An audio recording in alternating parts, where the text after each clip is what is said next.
Prospect का no का कोटा होता है। जीवन में हर इंसान का एक नो का कोटा होता है। अगर सामने वाले का हमने नो का कोटा खत्म कर दिया तो यस 100% आने वाली है, ठीक है ना। तो जैसे ही सामने वाला एक नो बोलता है ना, तो जैसे ही सामने वाले ने पहला नो बोला तो ये व्यक्ति क्या करता है, ये दुखी नहीं होता, ये और खुश हो जाता है कि इसके कोटे में से एक नो कम हो गया। जैसे ही सामने वाले ने दूसरा नो बोला तो ये दुखी नहीं होता बल्कि और खुश हो जाता है कि सामने वाले के कोटे में से 2 नो खत्म हो गए। समझ में आ गया। जैसे ही सामने वाले ने तीसरा नो बोला तो ये दुखी नहीं होता, ये और ज्यादा खुश हो जाता है, पहले से और ज्यादा खुश हो जाता है, बोलता है कि इसके कोटे में से एक और नो खत्म हो गया। और जैसे ही सामने वाला चौथा नो बोलता है तो ये और ज्यादा खुशी से उछलना शुरू कर देता है कि क्योंकि इसको पता है कि सामने वाले के कोटे में से जो 4 नो थे वो तो खत्म हो गए, अब इक्का दुक्का शायद कोई बचा होगा, अदरवाइज यस आने वाला है, ठीक है। तो ये और खुश हो जाता है। और फिर 4-5 नो को हैंडल करने के बाद जब सामने वाला बोलता है यस, तो इसने उस यस को सुनने के बाद इसने अब तक जितनी मेहनत करी ना, वो गोल सेट करने में, वो लिस्ट बनाने में, वो इनवाइट करने में, वो शो द प्लान करने में, वो जो है फॉलो अप में पहला ऑब्जेक्शन, दूसरा ऑब्जेक्शन, तीसरा ऑब्जेक्शन, अभी तक इसने जितना कार्यक्रम चलाया उस मेहनत का फल इसको अब मिल जाता है जब सामने वाला बोलता है यस। ये जो लोग वो थे ना, जो वो नेटवर्कर थे जिन्होंने पहले दूसरे तीसरे ऑब्जेक्शन में गिव अप कर दिया, ये नेटवर्कर थे ना जिन्होंने पहले दूसरे तीसरे में गिव अप कर दिया, मेहनत तो उन्होंने भी करी थी ना, जिन्होंने पहले फॉलो अप में, दूसरे ऑब्जेक्शन में, तीसरे ऑब्जेक्शन में गिव अप कर दिया, उन्होंने भी तो मेहनत तो उन्होंने भी करी थी ना। लेकिन रिजल्ट के जस्ट नजदीक पहुंच के उन्होंने हार मान ली। बस उनको रिजल्ट मिलने ही वाला था और उन्होंने हार मान ली। और 92% नेटवर्कर्स की यही कहानी है। हार्ड वर्क तो कर रहे हैं, मेहनत तो कर रहे हैं, ग्राउंड में लगे पड़े हैं, लेकिन रिजल्ट नहीं आ रहा। सर क्यों नहीं आ रहा है? क्योंकि जैसे ही रिजल्ट सामने से आने वाला होता है, जैसे ही सामने वाला डीडी देने वाला होता है, हम हार मान जाते हैं। And this is the problem of life my dear friends. अगर आपको जीवन में सक्सेस होना है और अगर आपको सेल्स की फील्ड में सक्सेस होना है, अगर आपको अपने सारे सपनों को यदि सच करना है, तो 8% में अपने आप को रखिए। अपने आप को इस 8% में लाना आपकी जिम्मेदारी है, आपकी जिम्मेदारी है अपने आप को इस 8% में लाना। और अपने आप को 8% में लाएंगे कैसे? कि सामने वाला जितना भी ऑब्जेक्शन देगा, आपने उसके ऑब्जेक्शन को हैंडल करते रहना है, करते रहना है, करते रहना है, करते रहना है, करते रहना है, करते रहना है, करते रहना है। समझ में आ गया? यह है 8/73 में 8। अब ये 73 क्या है? दूसरा सवाल आ गया ना कि 73 क्या है सर? What is this 73? चलिए 73 बताता हूं मैं आपको। 73 का मतलब ये है कि जब आप मार्केट में निकलेंगे, तो मार्केट में जब आप निकलेंगे, तो जब आप लोगों का फॉलो अप करने के लिए जाएंगे ना, जब आप लोगों का फॉलो अप करने के लिए जाएंगे, तो 100 में से 73% लोग, ध्यान से देखना मेरी बात, क्या बोल रहा हूं, जब आप मार्केट में फॉलो अप करने के लिए जाएंगे तो 100 में से 73% लोग कम से कम 4 ऑब्जेक्शन आपको जरूर देंगे। इसे अपने दिमाग में बैठा लो, बैठा लो इसको अपने दिमाग में। 100 में से 73% लोग ऐसे होंगे जो कि आपको कम से कम 4 ऑब्जेक्शन जरूर देंगे।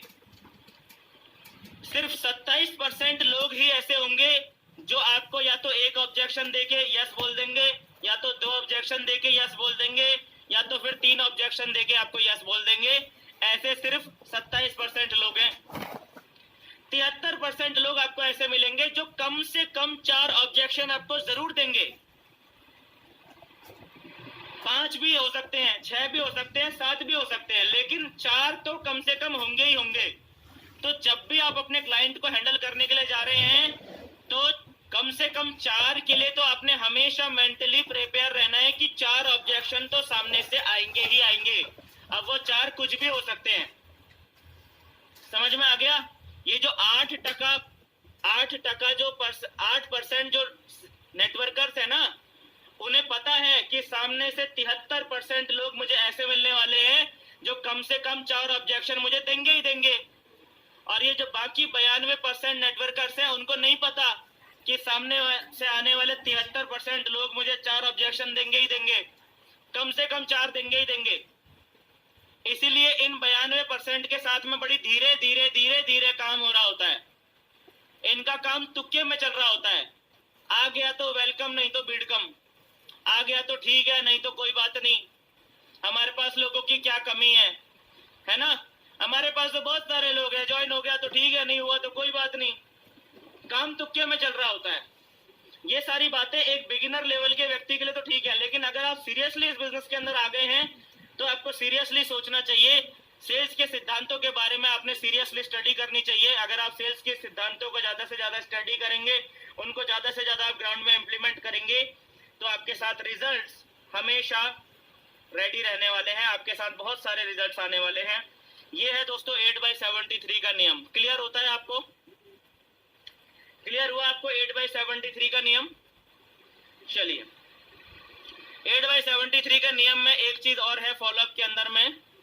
फॉलोअप के अंदर में आपको एक बात और याद रखनी है दोस्तों, don't think what others thinking. Last point क्या है फॉलोअप का? ये है, देखिए ध्यान से। फॉलोअप का लास्ट पॉइंट है, don't think what others thinking. दूसरे क्या सोचेंगे या दूसरे क्या सोच रहे हैं, इसके बारे में आपको टेंशन लेने की जरूरत नहीं है। दूसरे क्या सोचेंगे या दूसरे क्या सोच रहे हैं, इसके बारे में आपको टेंशन लेने की जरूरत नहीं है सर। ठीक है? दूसरे क्या सोचेंगे ये भी अगर आप ही सोचेंगे तो फिर दूसरे क्या सोचेंगे? दूसरों का काम दूसरों को करने दो सर।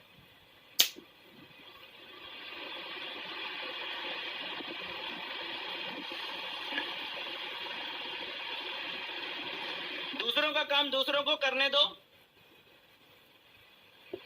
दूसरे क्या सोच रहे हैं उनकी सोच उन तक ही रहने दो। उनकी सोच अपने ऊपर हावी मत होने दो। सामने वाले की सोच को अपने ऊपर हावी मत होने दो। ठीक है? दूसरे क्या सोचेंगे ये इसकी चिंता आपने नहीं करनी है। दूसरे क्या सोचेंगे, यार मैं इसके पास जा रहा हूँ, इसके घर जा रहा हूँ, कहीं ये बुरा तो नहीं मान जाएगा, यार मैं सुबह सुबह इसके घर में जा रहा हूँ, कहीं ये बिजी होगा, कहीं ये डिस्टर्ब तो नहीं हो जाएगा। इस तरीके के जो थॉट्स होते हैं ना, ये हमारे मेंटल ब्लॉक्स होते हैं। इस तरह के मेंटल ब्लॉक्स आपने अपने काम के बीच में नहीं आने देने हैं। ठीक है? फॉलोअप करना है तो करना ही है। 24 घंटे के अंदर में करना है तो करना ही है। 24 घंटे के अंदर में मेक श्योर इसमें कोई इफ एंड बट नहीं होना चाहिए। ठीक है? चलिए, तो ये 4-5 बेसिक बातें हैं फॉलोअप के बारे में जो आपने याद रखनी है। Common repo, prospect will always say no, 8/73 rule and don't think what others thinking. अगर आप इन सारी चीजों को फॉलो करेंगे तो आपका फॉलोअप बहुत ही दमदार हो जाएगा। ठीक है दोस्तों? चलिए, इसके बाद आता है पॉइंट। इसके बाद क्या पॉइंट आता है? Be a team player. एक टीम प्लेयर बन के काम करें। ठीक है? टीम प्लेयर की तरह हमने यहाँ पर काम करना है। यहाँ पर देखिए एक बात क्या लिखा हुआ है, ये देखिए, थोड़ा सा जूम कर दिया है। यहाँ पर क्या लिखा हुआ है? Network marketing is not a one man show, it is a team game. Network marketing अकेले के दम पे किया जाने वाला काम नहीं है, ये एक टीम में रहकर किया जाने वाला काम है। जिस तरीके से क्रिकेट मैच होता है ना, कोई खिलाड़ी चाहे कितना ही अच्छा क्यों नहीं है, चाहे कोई खिलाड़ी कितना ही ज्यादा प्रतिभाशाली क्यों नहीं है, वो अकेले के दम पे मैच नहीं जिता सकता। अकेले के दम पे मैच नहीं जिता सकता है। कितना ही प्रतिभाशाली हो, अकेले के दम पे मैच जिता सकता है क्या? कई बार ऐसा होता है कि विराट कोहली ने बहुत अच्छे रन बनाए होते हैं, लेकिन फिर भी क्योंकि पूरी टीम ने अच्छा परफॉर्म नहीं किया होता है तो टीम हार जाती है। कभी कभी ऐसा भी होता है कि विराट कोहली 0 पे आउट हो गए होते हैं और पूरी टीम, लेकिन टीम का जो है अच्छा रहता है, पूरी टीम अच्छे से खेलती है तो टीम जीत भी जाती है। तो व्यक्तिगत प्रदर्शन से ज्यादा इंपॉर्टेंट रखता है आपका टीम प्रदर्शन, जैसे क्रिकेट में वैसे ही इस बिजनेस में, ठीक है। तो आपको टीम में रह के काम करना आना चाहिए। कुछ लोग होते हैं जिनको टीम में रह के काम करना नहीं आता है, वो अकेले अकेले काम करने में तो कंफर्टेबल होते हैं, लेकिन टीम में रह के जब काम करने की बारी आती है तो वहां पर वो लोग कंफर्टेबल फील नहीं कर रहे होते। ये आपकी कमजोरी है, आपने इस कमजोरी को ठीक करना है, ठीक है। तो यहाँ पर 3 बातें लिखी हुई हैं। अगर आपको एक टीम प्लेयर बनना है तो आपको ये 3 बातों को फॉलो करना चाहिए। नंबर 1, थोड़ा सा जूम कर लेते हैं इसको, यहाँ देखिएगा। नंबर 1 है नो क्रॉस लाइन। आपने क्रॉस लाइनिंग नहीं करनी, यानी कि अपनी ही कंपनी के अंदर में, आप जिस कंपनी में काम कर रहे हो उस कंपनी के दूसरी टीमों को आपने तोड़ने की कोशिश नहीं करनी है, दूसरे नेटवर्कर्स को आपने डिमोरलाइज करने की या उनको अपनी तरफ लाने की, किसी तरीके का लालच देके अपने साथ ज्वाइन करवाने की आपने अपनी कंपनी के अंदर में आपने इस तरह की उल्टी सीधी हरकतें नहीं करनी है, ठीक है। क्रॉस लाइनिंग एक जहर होती है, आपकी मार्केट रेपुटेशन को खराब कर देती है, कंपनी के अंदर आपकी रेपुटेशन को खराब कर देती है, आपकी इमेज को खराब कर देती है, जिसका आपको आने वाले समय में बहुत भारी खामियाजा भुगतना पड़ सकता है। तो ये क्रॉस लाइनिंग कभी मत करिए, और इसका कोई बहुत बड़ा फायदा होता भी नहीं है, ठीक है। जो आदमी अपने अपलाइन को छोड़ के आपके साथ में ज्वाइन हो जाता है, वो आपको छोड़ के किसी और के साथ में भी तो ज्वाइन हो सकता है ना, उसकी कोई भरोसा थोड़ी है, कोई रिलायबल इंसान थोड़ी है वो। तो ऐसे रिलायबल इंसान जो नहीं है, ऐसे लोगों को अपनी टीम में शामिल करने के चक्कर में अपनी इमेज को भी खराब कर लेना, अपनी फेस वैल्यू भी बिगाड़ लेना, ये तो मूर्खता है ना। तो ऐसी मूर्खता वाली हरकतें ना करें, क्रॉस लाइनिंग बिल्कुल भी ना करें, ठीक है।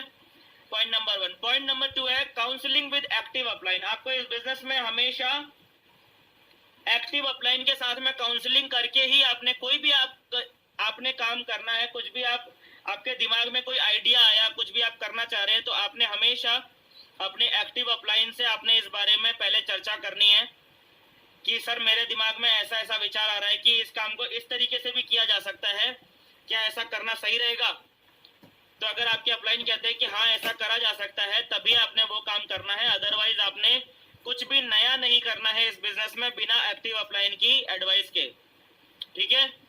कई बार हम में से बहुत सारे लोग नए जब इस बिजनेस के अंदर में ज्वाइन हुए होते हैं, जब हम नए इस बिजनेस के अंदर में ज्वाइन हुए होते हैं, तो क्या है, हम क्या कर रहे होते हैं, हमारे दिमाग में कई सारे ख्याली पुलाव चलने लग जाते हैं कि यार एक काम करता हूँ, 4 लोगों को काम पे रख लेता हूँ अपने साथ, मेरे पास पैसा तो बहुत सारा है ही है, एक काम करता हूँ 4 लोगों को मैं प्लान देने के लिए रख लेता हूँ और 2 लड़कियों को सिर्फ कॉलिंग के पर्पज से रख लेता हूँ।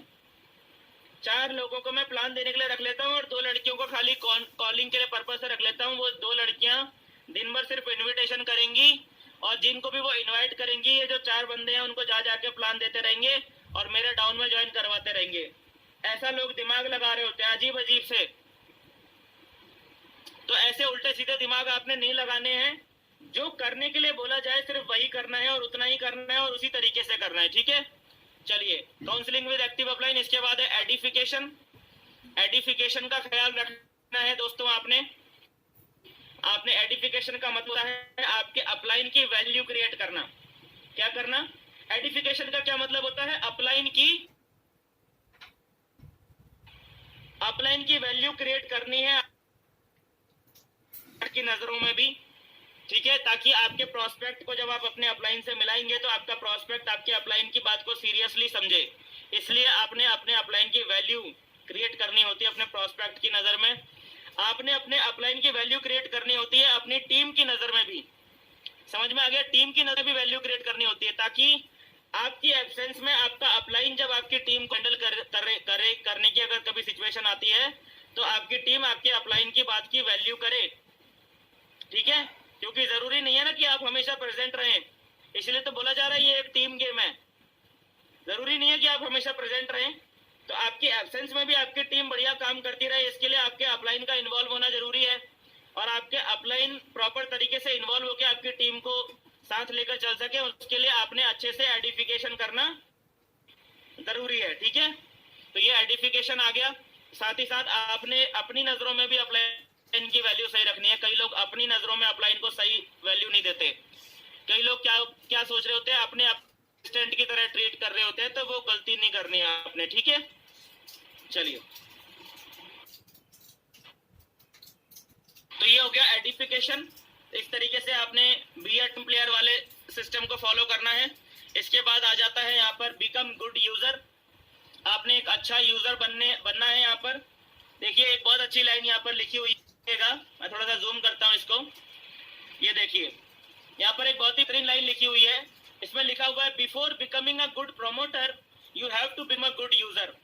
एक अच्छा प्रमोटर बनने से पहले हमें एक अच्छा यूजर बनना बहुत ही ज्यादा जरूरी है, क्योंकि जो व्यक्ति एक अच्छा यूजर होता है ना, वही व्यक्ति एक अच्छा प्रमोटर बन सकता है, ठीक है। आपको इस बिजनेस में सफलता कब मिलेगी? जब आप एक बेहतरीन प्रमोटर होंगे। प्रमोशन का ही तो काम है ना, ये सिर्फ प्रमोट करने का ही तो काम है ना। एक सेकंड रुकिएगा।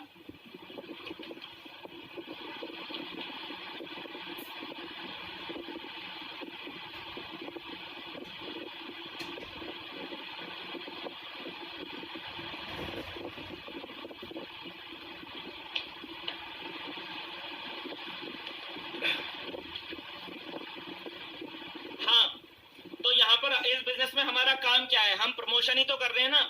अपने कंपनी के गुड्स को प्रमोट कर रहे हैं, अपनी कंपनी के बिजनेस प्लान को प्रमोट कर रहे हैं, अपनी कंपनी का प्रोफाइल प्रमोट कर रहे हैं। हम एक प्रमोटर ही तो हैं, है ना। लेकिन हम एक अच्छे प्रमोटर कब बन सकते हैं? हम एक अच्छे प्रमोटर तभी बन सकते हैं जब हम एक अच्छे यूजर बन सकते हैं। क्योंकि जब तक आप एक अच्छे यूजर नहीं बनेंगे, आपकी बातों में वो कॉन्फिडेंस नहीं आएगा जिस कॉन्फिडेंस से आप जो है लोगों को ज्वाइन करवा पाएंगे। आपकी बातों में कॉन्फिडेंस नहीं आएगा, आपकी बॉडी लैंग्वेज में, आपके शब्दों में, आपके फेस पे वो कॉन्फिडेंस नहीं झलकेगा जिससे कि सामने वाला आपकी तरफ आकर्षित हो, ठीक है। अगर आप एक अच्छे यूजर नहीं होंगे तो इसीलिए एक अच्छा यूजर बनना बहुत ज्यादा जरूरी है इस बिजनेस में सक्सेस होने के लिए। और आपको एक अच्छा यूजर इसलिए भी बनना होता है ताकि आप इस बिजनेस को आसानी से कर सकें। जो लोग अच्छे यूजर होते हैं उन लोगों को ये बिजनेस करने में कहीं भी कोई भी दिक्कत नहीं आती। लेकिन जो लोग अच्छे यूजर नहीं होते हैं उन्हें इस बिजनेस में जगह जगह पे कहीं ना कहीं कुछ ना कुछ समस्याएं चलती रहती हैं। उनका बिजनेस स्मूथली नहीं चलता है, वो कहीं ना कहीं फंस जाते हैं, कभी कहीं अटक जाते हैं। उनकी कुछ ना कुछ समस्या उनके साथ उनके बिजनेस में लगी रहती है, जिसकी वजह से वो लोग आगे नहीं बढ़ पा रहे होते। क्यों? क्योंकि वो एक अच्छे यूजर नहीं है। तो अच्छा यूजर बनने के लिए 3 पॉइंट यहाँ पर बताए गए हैं। Use the product, use the tools and use the system, ठीक है। आपने अपनी कंपनी के प्रोडक्ट्स का इस्तेमाल करना है ज्यादा से ज्यादा। मेक श्योर आपकी कंपनी में जो भी प्रोडक्ट इस्तेमाल होता है, ठीक है, आपकी कंपनी में जितने भी प्रोडक्ट हैं उनमें से जितने भी प्रोडक्ट आपके घर में यूज करने वाले हैं वो अपने घर में यूज करने चाहिए। अगर आपकी कंपनी में चाय पत्ती मिलती है तो अपनी कंपनी का चाय पत्ती ही आप यूज कीजिए चाय बनाने में। अगर आपकी कंपनी में तेल मिलता है, शैम्पू मिलता है, साबुन मिलता है, तो यही सारी चीजें अपने घर में इस्तेमाल कीजिए। अच्छा यूजर बनिए। अपनी कंपनी के हेल्थ सप्लीमेंट्स को भी आप यूज करते रहिए, ठीक है। जरूरी नहीं है कि कोई भी हेल्थ सप्लीमेंट हम बीमार पड़ने के बाद ही खाएं। हेल्थ सप्लीमेंट को हम बीमार पड़ने से पहले खाते हैं ताकि हम बीमार ना पड़े। तो आपकी कंपनी के हेल्थ सप्लीमेंट्स को भी आप यूज करते रहिए, खाते रहिए, ठीक है। जब आपको एक्चुअल में आपने खाया होगा तो आप ज्यादा कॉन्फिडेंटली उस प्रोडक्ट के बारे में बात कर पाएंगे। अगर आपने खाया ही नहीं होगा तो आप उसके बारे में कभी बात भी नहीं कर पाएंगे, ठीक है। उसके बाद सेकंड चीज है यूज द टूल्स। टूल्स का इस्तेमाल करना है, अपनी ताकत नहीं लगानी है, टूल्स का अपने इस्तेमाल करना है। जो भी टूल्स आपको दिए जाएंगे आपकी कंपनी की तरफ से, कोई भी लिटरेचर या कुछ भी ऑडियो या कुछ भी वीडियो आपको दिया जा रहा है, उसका इस्तेमाल करना है अपने फील्ड में काम करते समय, अपनी टीम को मोटिवेट करने के लिए या फॉलोअप करने के लिए। जहां पर भी जिस तरह के भी जो भी टूल्स की जरूरत है आपने उसका इस्तेमाल करना है, ठीक है। और उसके बाद क्या है? उसके बाद है यूज द सिस्टम। आपने सिस्टम का इस्तेमाल करना है, ठीक है। आपने सिस्टम को समझना है और सिस्टम के अकॉर्डिंग ही आपने काम करना है। और आपने कभी भी कुछ भी ऐसा नहीं करना है जो कि आपकी कंपनी के सिस्टम के खिलाफ है, ठीक है। ये सारी बातों का आपने ख्याल रखना है। आप इन सारी बातों को ख्याल रखते हैं तो आप भी एक अच्छे यूजर बन जाते हैं, ठीक है। इसके बाद क्या है? इसके बाद है audio, video, books and functions. ये है point number 8। Audio video books and functions. ऐसे आप जरा ध्यान से देखिएगा, यहाँ पर क्या है, एटलीस्ट 30 मिनट्स पर डे। ठीक है, जैसा कि हमने गोल सेटिंग के अंदर भी बात करी थी कि आपने कम से कम 30 मिनट पर डे आपने बुक जरूर पढ़नी है। वही पॉइंट अब घूम के यहाँ पर भी आ गया है कि 30 मिनट्स पर डे आपने कोई भी बुक है, आपने कम से कम 30 मिनट पर डे आपने बुक आपने जरूर पढ़नी है, किताब आपने जरूर पढ़नी है। ठीक है, ये बहुत जरूरी है। जो लोग किताब पढ़ते हैं उनमें और जो लोग किताब नहीं पढ़ते हैं उनमें बहुत ज्यादा जमीन आसमान का फर्क आ जाता है दोस्तों। तो ये चीज समझिए, ये अमीरों की आदत है, बुक पढ़ना अमीरों की आदत है। ठीक है, गरीब मजदूर लोग जो होते हैं वो लोग किताब नहीं पढ़ते और इसीलिए वो जीवन में कोई बड़ा काम नहीं कर पाते। ठीक है, अगर आप जीवन में बड़े बनना चाहते हैं तो दुनिया के जो टॉप 100 रिचेस्ट पर्सन्स हैं उन सब में एक जो हैबिट कॉमन है वो है बुक रीडिंग। सबके सब लोग बुक रीडिंग करते हैं। ठीक है, तो इसलिए आपने भी करनी है। पॉइंट नंबर 2 यहाँ पर आता है, only advised audios and videos ही आपने सुननी और देखनी है। ठीक है, जो भी देखो क्या आता है ना कि आजकल इतनी सारी वीडियोज है मार्केट में, इतनी सारी ऑडियोज है मार्केट में कि एक नया व्यक्ति कंफ्यूज हो जाता है कि भाई कौन सी वीडियो देखूं, कौन सी नहीं देखूं, कौन सी ऑडियो सुनूं, कौन सी ऑडियो नहीं सुनूं। आदमी कंफ्यूज्ड है। तो आपने ऐसे केस में क्या करना है, आपने एज अ बिगिनर सिर्फ वही ऑडियोज और वीडियोज सुनने में टाइम लगाना है अपना जो आपके अपलाइंस आपको एडवाइस कर रहे हैं। इसके अलावा एक्स्ट्रा कुछ भी आपने अपने दिमाग में कभी भी नहीं भरना है। अगर आप एक्स्ट्रा भरेंगे अपने दिमाग में तो आप कंफ्यूज हो जाएंगे, आपका विजन जो है वो धुंधला हो जाएगा, आपको सामने की पिक्चर आपकी धुंधली हो जाएगी, फिर आप कंफ्यूज हो जाएंगे और आपको समझ में नहीं आएगा क्या सही है क्या गलत है। ठीक है, इसलिए एक्स्ट्रा भरने की कोशिश नहीं करनी है आपने अपने आप को। आपने सिर्फ वही ऑडियोज और वीडियो सुननी और देखनी है जो कि आपके अपलाइंस आपको एडवाइस करते हैं या फिर यहाँ से आपको एडवाइस किया जा रहा है। ठीक है, अटेंड ऑल फंक्शंस। आपकी कंपनी के जो भी फंक्शंस होते हैं, आजकल तो सब ऑनलाइन ही हो रहे हैं, तो ऑनलाइन में भी जो भी फंक्शन हो रहे हैं, आपकी कंपनी के कोई सेलिब्रेशन हो रहा है या कोई ट्रेनिंग मीटिंग हो रही है या कोई मोटिवेशनल सेशन चल रहा है या कोई प्रोडक्ट ट्रेनिंग चल रही है या किसी तरह का कोई स्पेशलाइज्ड लीडर मीटिंग चल रहा है, जो भी है आपने सारे के सारे फंक्शंस आपने अटेंड करने हैं। अगर आपको वहां के लिए इनवाइट किया गया है, आपको बताया गया है कि भाई यहाँ पर ये फंक्शन होना है, इतने बजे होना है, आपने पहुंचना है, तो आपने किसी भी हालत में उसको मिस नहीं करना है। ठीक है, कुछ लोगों के अंदर हम देखते हैं कि वो कुछ सेशन अटेंड करते हैं फिर उसके बाद गायब हो जाते हैं, फिर कुछ समय तक गायब रहते हैं, फिर कुछ सेशंस अटेंड करते हैं फिर गायब हो जाते हैं, और फिर वो कुछ सेशंस अटेंड करते हैं और फिर कुछ समय तक गायब हो जाते हैं। तो इस तरह की आदत वाले जो लोग होते हैं ना, उनका कुछ होता नहीं है, वो वहीं के वहीं फंसे रहते हैं।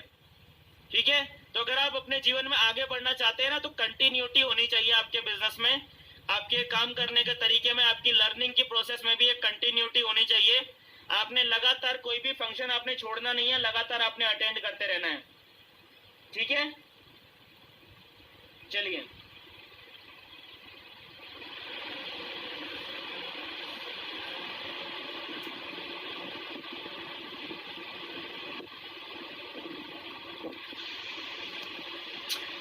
आगे जो नेक्स्ट स्टेप है ये आ गया, ये आपको ये समझ में आ गया ना कि आपने 30 मिनट्स पर डे आपने बुक पढ़नी है, वही ऑडियोज और वीडियोज आपने सुननी और देखनी है जो कि आपको एडवाइस किया जा रहा है, जो कि आपको आपके अपलाइंस के द्वारा बताया जा रहा है, और आपने कोई भी फंक्शन छोड़ना नहीं है, आपने सारे के सारे फंक्शंस आपने अटेंड करने हैं। अब देखिए यहाँ पर एक इम्पोर्टेंट स्लाइड आ गई है, ये देखिए बहुत सारे लोगों में कंफ्यूजन है कौन सी किताब पढ़ूं कौन सी किताब नहीं पढ़ूं, ये बहुत सारे लोगों में कंफ्यूजन है।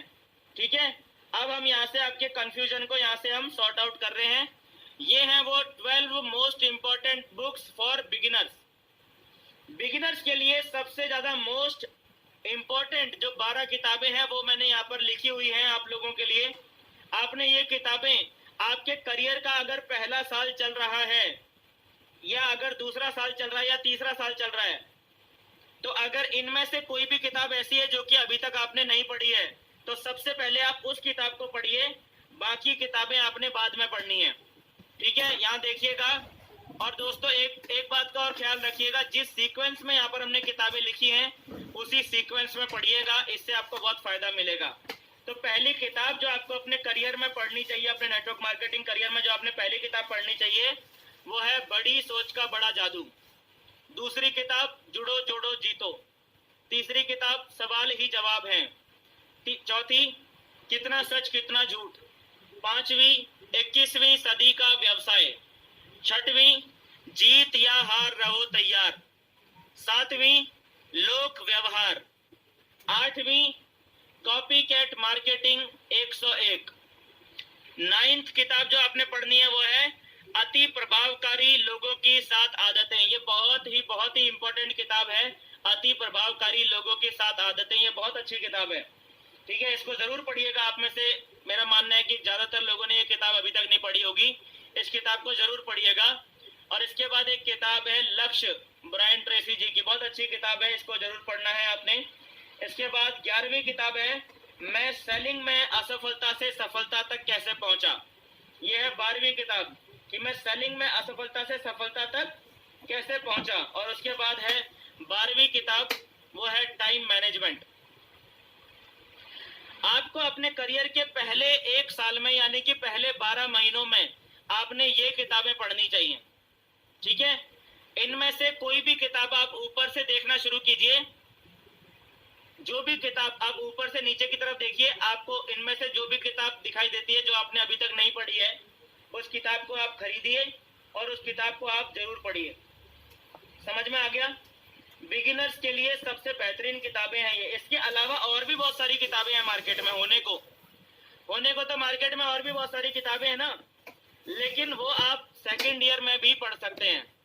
मैं ये किताबें क्यों रिकमेंड करता हूँ आपको, इसलिए मैं रिकमेंड करता हूँ क्योंकि इन किताबों में जिस भाषा का इस्तेमाल किया गया है, एकदम सरल भाषा का इस्तेमाल किया गया है इन किताबों में, और इन किताबों को समझना आसान है। कोई भी नया व्यक्ति जो अभी तक बिजनेस के बारे में कुछ भी नहीं जानता है, वो व्यक्ति भी अगर इन किताबों को पढ़ता है तो उसको आसानी से समझ में आती हैं और इनको इम्प्लीमेंट करना आसान है। अच्छी किताबें हैं, बहुत बेहतरीन किताबें हैं, और कई सालों से इन किताबों को जो है पढ़ा जा रहा है। जब से मैं इस इंडस्ट्री के अंदर में हूँ तब से लेके आज तक मैं ये किताबें जो है देखता हुआ आ रहा हूँ। मैंने खुद ने ये किताबें पढ़ी है और कई बार पढ़ी हैं। ठीक है, इसलिए मैं आपको अपने एक्सपीरियंस के आधार पर बता सकता हूँ कि ये किताबें आपने जरूर पढ़नी चाहिए। ये देख लीजिए आप। ठीक है, चलिए। सारी बुक हिंदी में मिलेंगे क्या? जी हाँ, ये सारी किताबें हिंदी में अवेलेबल हैं। हिंदी में लिखा हुआ है ना मैंने, ये सारी किताबें हिंदी में अवेलेबल हैं। ठीक है, चलिए। तो ये है आज का ट्रेनिंग सेशन। अब इसके लास्ट टॉपिक पे आ जाते हैं कि सफलता के रहस्य पे आ जाते हैं हम। सफलता का सबसे बड़ा रहस्य क्या है? आज मैं आपको इस सेशन के अंदर बताता हूं दोस्तों कि सफलता का सबसे बड़ा रहस्य क्या है। आप में से जितने भी लोग पहले से इस सेशन को अटेंड करते हुए आए हैं, उनको याद दिलाना और याद दिलाते रहना मेरा फर्ज है कि सफलता का सबसे बड़ा रहस्य क्या है। यह हम आपको हर ट्रेनिंग में याद दिलाएंगे कि सबसे बड़ा रहस्य क्या है सफलता का। और जो लोग आज पहली बार इस सेशन में आए हैं, आज उन्हें भी पता चल जाएगा कि सफलता का सबसे बड़ा रहस्य क्या है। ठीक है, तो चलिए एक स्टोरी मैं आपको बताता हूँ। यहाँ पर एक बार एक राजा था, और वो राजा जो है वो बहुत ही अच्छा राजा था, और वो अपनी प्रजा की भलाई चाहता था। वो हमेशा यही चाहता था कि मेरी प्रजा हमेशा खुश रहे, संपन्न रहे। ठीक है, तो उस राजा के मन में एक बार एक ख्याल आया कि क्यों ना एक ऐसी किताब लिखी जाए जिस किताब को पढ़ने के बाद उस किताब को जो भी इंसान पढ़े वो अपने जीवन में सफल हो जाए। राजा को यह विचार इतना पसंद आया कि राजा ने क्या किया, आसपास के जितने भी विद्वान लोग थे, जितने भी पंडित लोग थे, जितने भी गुरु थे वहां पर, उन सारे लोगों को, सारे विद्वानों को, सारे पंडितों को, सारे गुरुओं को वहां पर उन्होंने बुलाया, इनवाइट किया और इकट्ठा किया। और जब सब लोग पहुंच गए तो राजा ने उनसे अपनी इच्छा प्रकट करी। राजा ने बोला कि मैं चाहता हूं कि आप लोग मिलकर एक ऐसी किताब का निर्माण करें जो किताब लोगों को सफलता तक पहुंचा दे। ऐसी किताब आप लोग लिखिए जिस किताब को पढ़ लिए अगर कोई भी इंसान जीवन में एक बार भी पढ़ ले तो उस किताब को पढ़ने के बाद वो इंसान सफल हो जाए। और राजा ने साथ में ये भी बोला कि जब आप ये किताब लिखकर मेरे पास ले आएंगे तो उसके बाद में मैं आप सभी लोगों को मुंह मांगा इनाम दूंगा। आप जो भी चाहेंगे, जो भी आपकी इच्छा होगी, मैं आपको जरूर दूंगा। ठीक है।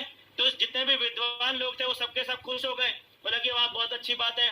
सारे ब्राह्मण लोग, सारे पंडित लोग भी खुश हो गए, जितने भी गुरु लोग थे वो भी खुश हो गए कि अरे वाह, अब तो मुंह मांगा इनाम मिलने वाला है। तो सबके सब खुशी खुशी गए और अपने काम में लग गए।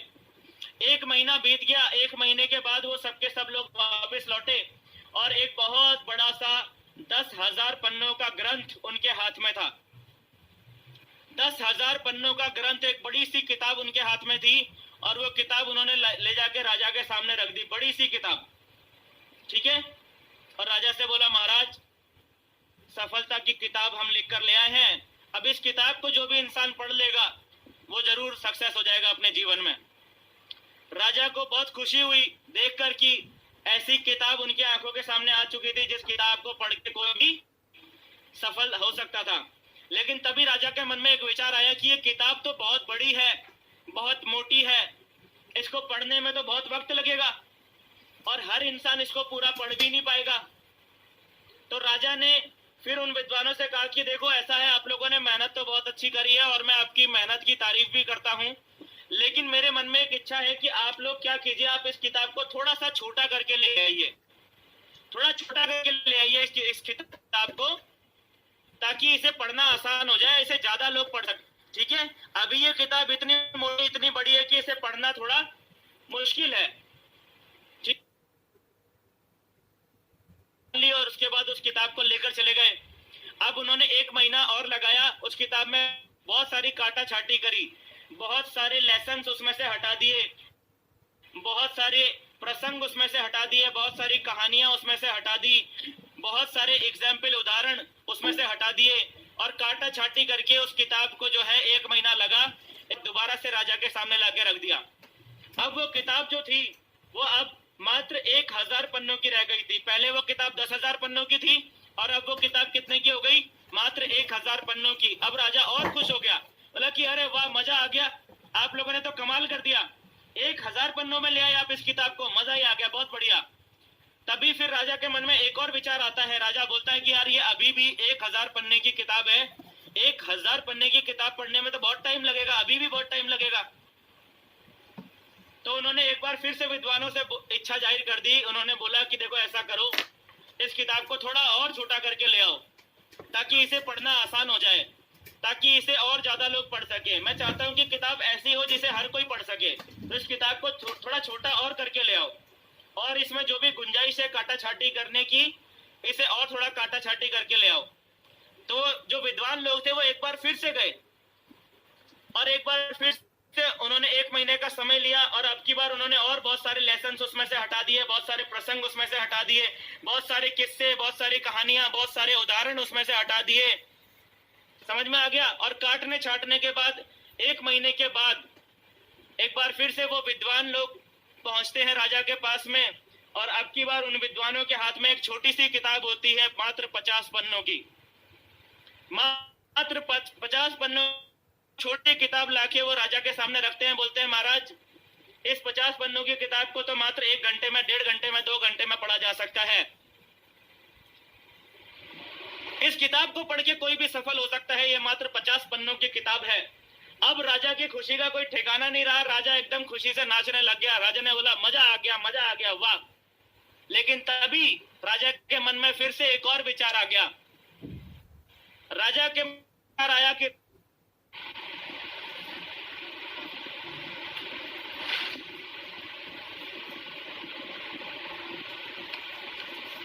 आई थिंक आवाज बीच में से ब्रेक हो गई थी ना, आवाज बीच में ब्रेक हो गई थी। आई थिंक अब आ रही है आवाज मेरी दोस्तों।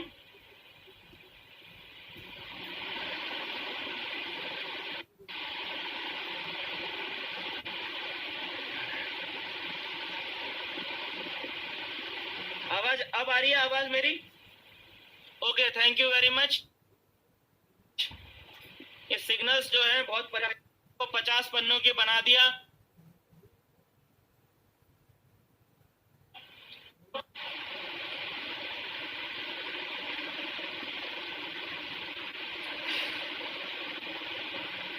ओके, आई थिंक ये फिर से इसने प्रॉब्लम करना शुरू कर दिया है इंटरनेट ने।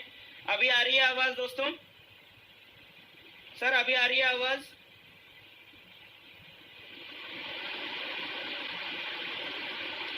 अभी भी नहीं आ रही है आवाज जी? अभी आई होगी ना आवाज? चलिए, तो मैं आपको कहानी का क्रक्स ये बता रहा था कि किताब 1000 पन्नों 10,000 पन्नों की थी, फिर 1000 पन्नों की हुई, फिर 1000 पन्नों से वो किताब 50 पन्नों की हुई, और 50 पन्नों के बाद राजा ने बोल दिया कि इस किताब को एक पन्ने में कुछ ऐसा लिख कर ले आओ कि लोग सक्सेस हो जाएं। किताब छोड़ो, एक ही पन्ने में कुछ ऐसा लिख कर ले आओ कि लोग सक्सेस हो जाएं। तो अब की बार जब विद्वान गए तो 1 महीने का समय लगा विद्वानों को, और 1 महीने के बाद जब विद्वान 1 महीने के बाद वापस लौटे तो वो उस किताब में उन्होंने क्या लिखा, उस एक पन्ने में वो क्या लिख कर लेकर आए, जो कि बहुत इंपॉर्टेंट था, वो मैं आपको बताना चाहूंगा। विद्वान आते हैं राजा के पास में और राजा से आकर बोलते हैं कि महाराज, इस बार हम सिर्फ एक पन्ना अपने साथ में लेकर आए हैं और इस एक पन्ने में सिर्फ एक ही वाक्य लिखा हुआ है, और इस एक वाक्य को जो भी इंसान पढ़ लेगा और अपने जीवन में इंप्लीमेंट कर लेगा वो 100% इस बिजनेस में सक्सेस हो जाएगा, अपने जीवन में सक्सेस हो जाएगा। ऐसा जो है उन्होंने बोला। तो मैं आपको बताना चाहूंगा दोस्तों कि उस पन्ने पर क्या लिखा हुआ था। सफलता का सबसे बड़ा रहस्य दोस्तों उस पन्ने के ऊपर लिखा हुआ था, और वो सफलता का जो सबसे बड़ा रहस्य है, सफलता का जो सबसे बड़ा रहस्य है वो सफलता का रहस्य था। यहाँ देखिएगा, ध्यान दीजिएगा, ये है सफलता का सबसे बड़ा रहस्य, सबसे बड़ा फॉर्मूला। क्या है? काम तो करना ही पड़ेगा। सक्सेस का सबसे बड़ा फॉर्मूला क्या है? सक्सेस का सबसे बड़ा फॉर्मूला है माय डियर फ्रेंड्स कि काम तो करना ही पड़ेगा, काम तो करना ही पड़ेगा। आपको अपने जीवन में जो कुछ भी हासिल करना है, आपको अपना कोई सपना पूरा करना है, आपको काम तो करना ही पड़ेगा। आपको अपने जीवन में जो कुछ भी चाहिए, आपको कार चाहिए, आपको उसके लिए काम तो करना ही पड़ेगा। आपको बड़ा बंगला चाहिए, आपको उसके लिए काम तो करना ही पड़ेगा। आप विदेश की यात्रा करना चाहते हैं, विदेशों में घूम के आना चाहते हैं, आपको उसके लिए काम तो करना ही पड़ेगा। मतलब हर हाल में चाहे कुछ भी हो जाए, आपको काम तो करना ही पड़ेगा। काम करना जरूरी है दोस्तों। बिना काम किए जीवन में सफलता नहीं मिल सकती। कुछ लोग क्या हैं, सब कुछ करना चाहते हैं लेकिन काम नहीं करना चाहते हैं। सब कुछ करना चाहते हैं लेकिन काम नहीं करना चाहते हैं। तो ऐसा व्यक्ति जीवन में सफल नहीं हो सकता है। जीवन में आपको सफलता की गारंटी चाहिए ना, 100% श्योर शॉट सक्सेस आपको अपने जीवन में चाहिए ना, तो उसका एकमात्र एक फार्मूला है, और वो फार्मूला ये है कि काम तो करना ही पड़ेगा। ये है आज का ट्रेनिंग प्रोग्राम दोस्तों। आज के ट्रेनिंग प्रोग्राम में इतना ही है, और हमारे जो ट्रेनिंग प्रोग्राम्स हैं इसके अंदर आप लोग अटेंड करिए, अपने साथ के लोगों को भी अटेंड करवाइए। MLM का सत्संग, न्यू एसोसिएट्स ओरिएंटेशन और इंजन बनो, ये सारे हमारे बेसिक ट्रेनिंग प्रोग्राम्स हैं जो आप सभी लोगों को अटेंड करने चाहिए, क्योंकि इनसे आपका नॉलेज का स्तर, आपकी जानकारी का स्तर यहाँ से बढ़ता है और आपको बिजनेस करने में मोटिवेशन मिलता है। मेक श्योर इनमें से जिस भी सेशन में आप हैं, आप मेक श्योर कीजिए कि आपके साथ का व्यक्ति भी इस सेशन में, आपकी टीम के लोग भी इन सेशंस में होने चाहिए। इस बात को आप हमेशा ध्यान में रखिए कि आपके साथ के लोग भी इन सेशंस में जरूर होने चाहिए, तभी हमारे बिजनेस के अंदर कम हेयर फॉर्मूला इंप्लीमेंट होगा। ठीक है सर? चलिए, इसके बाद लास्ट में आज की ट्रेनिंग सेशन में इतना ही है दोस्तों। ये जो न्यू एसोसिएट्स ओरिएंटेशन प्रोग्राम की जो PPT फाइल है, आप में से अगर किसी भी व्यक्ति को चाहिए तो आप जो है